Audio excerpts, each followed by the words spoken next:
Before I start this rant, I'd just like to say that I've played through all 3 of the games. I haven't played Blasters, I haven't played 4, I've watched Season 1 of the anime, and watched 2 of the movies, the first 2. I don't really remember the anime, though, or the movies, and really, there's only one episode that I can, kind of remember. I say this because I'm gonna get information from that stuff, and even then I might get some stuff wrong because I like skipping through text and stuff. I'm an impatient person. Whatever, that's not the point. The point is, the Yokai Watch has no reason to exist at all.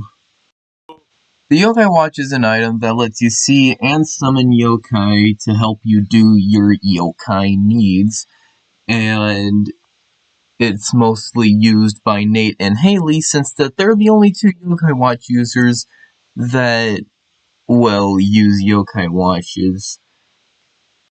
But that brings up a question. Are there other people that use Yokai Watches apart from Haley and Nate? I would have to say no, because of a single chapter in Yokai Watch 3. Chapter 6, The Yokai Watch Factory. Oh boy. Now I'm pretty sure if there were more than 2 Yokai Watch users, human Yokai Watch users, I'll get into that later, then there would be more humans in Yoppel Inc. to, do the tour guide, especially since, in that chapter, Mark Orkerberg was having Nate and Haley do a bunch of random stuff so that he could see which model was better, the Model U or the Model Dream.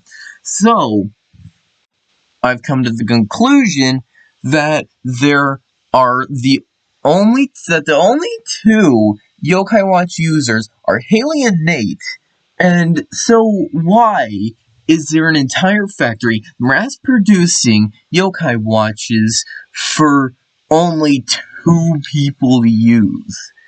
They're the only users of it, so why? And also, there are people that can see yokai without even having a yokai watch. For example, there are people that are just born with it, or have an other item that lets them see yokai that isn't a yokai watch, or they're just a yokai disguised as a human to live amongst them. And even Nate doesn't need the yokai watch, because in the first movie, when the yokai watch was taken from him, he just squinted really hard to see all the wicked yokai flying around in the air. And sure, you can use Rise of the Guardians logic to be like, yeah, Nate knows what yokai are, so of course he can see yokai. And I guess that's what the movie is trying to convey because of the previous scene of Renyan trying to make Nate remember what yokai are.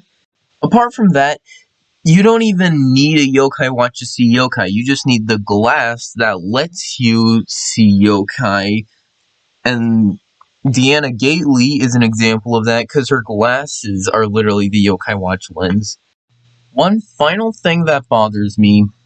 Why do yokai want the yokai watch? They can already see each other, the same species of, whatever. They're the same kinds of things, and you could say maybe yokai can't see disguised yokai, so I guess you can see them if they're disguised, but when would that ever be brought up in a scenario? Wait, also, why is Yoppel Inc. manufacturing so many of them at mass? There is literally no reason to, because only 2 humans in the entire world of Yokai Watch actually use a Yokai Watch. What?